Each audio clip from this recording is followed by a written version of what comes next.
What's up guys, my name's Petey from Charlie Intel. So Call of Duty World at War, the 2008 release by Treyarch, is now available as a backwards compatible game on the Xbox One. So for those of you who own a 360 version of the game, just pop the disc in or download it from the marketplace and you can start reliving your memories from 2008 by playing World at War on your Xbox One. So it was the third release by Treyarch in the Call of Duty franchise. So before World at War they released Call of Duty 2 Big Red 1 and then Call of Duty 3. Following that they of course released World at War. Then after that they went on to make one of the biggest series in the Call of Duty franchise, which of course is Call of Duty Black Ops, with Black Ops 1, 2 and 3. Now Call of Duty World at War at the time did very well in terms of sales and reception, so it followed on from the huge success of Call of Duty 4 Modern Warfare, released and developed by Infinity Ward in 2007, and of course in 2008 Treyarch came along with World at War.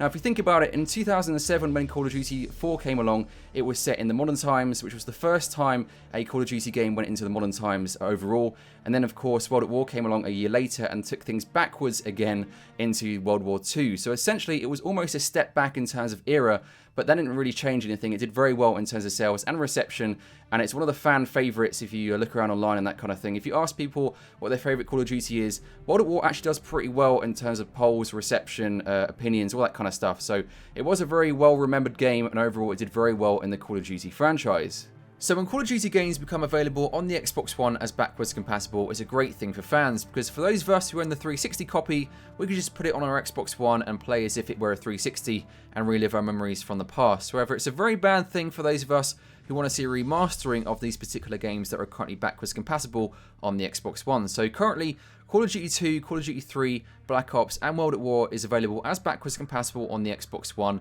and they may add more games in the future. However, by those games being made available as backwards compatible, it pretty much removes all possibility of those games being remastered by Activision in the future and released on the Xbox One and the PS4, simply because all incentive has been pretty much removed by the fact they're available as backwards compatible on the Xbox One, and therefore Activision doesn't really need to spend the time and money remastering those games, because for the people who have an Xbox One, you can simply play it as a backwards compatible game. Now let's not forget, it does take a long time and a lot of money to remaster a Call of Duty game. So for example, Call of Duty 4 from 2007 is being remastered by Raven, and of course they've spent since the start of 2015 until the end of 2016 for its release to remaster that game from its original state from original consoles to the new state for the new consoles, which of course is the Xbox One, PlayStation 4 and a remastered version of the PC also. So it does take a lot of time, a lot of money, and Raven normally actually work on DLC for other games, so likely they'd be taken out of the rotation of working on DLC and instead to focus on the development of Modern Warfare Remastered. So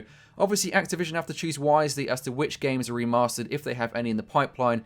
Right now we have no idea if they're remastering any games in the future, but if they do, they have to make a right decision, because of course it has financial implications and it has to be the one that the fans want. Now, if Activision are planning to remaster any more games in the future, whether it be Modern Warfare 2 or Modern Warfare 3 or whatever game it actually is in the future, it's pretty illogical to also make the game available as backwards compatible on the Xbox One at the same time. So essentially it removes any reason to actually remaster the game if they've already gone ahead and made it backwards compatible on the console itself, because, you know, technically they've actually brought the game to the console through the backwards compatibility feature. Now of course I know it's not the same thing, but technically it is on that console, and therefore there's really no reason to actually remaster the game in the future and put the time and money into it when they can just focus their attention on another game which hasn't been made backwards compatible and no one really expects it to be remastered. If Activision do plan on remastering any games in the future, I honestly think they might focus on Modern Warfare 2 and Modern Warfare 3. I think it's the most logical route to remaster the entire Modern Warfare series, given the fact they've already started on the first game, and therefore it'll give us a trilogy remaster of the Modern Warfare series in the franchise, and I think that sounds amazing. And if they are to do that, then I think it's very unlikely we'll be seeing Modern Warfare 2 and Modern Warfare 3 available as backwards compatible games on the Xbox One. Anyway guys, let me know what you think about all this in the comment section below. If there's a particular game you'd love to see remastered or available on the backwards compatible list for the Xbox One, let me know in the comment section below. I'd like to hear your thoughts and opinions.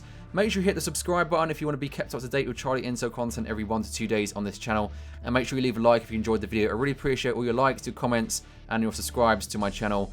And of course, see you in the next video guys. Thanks for watching. Goodbye.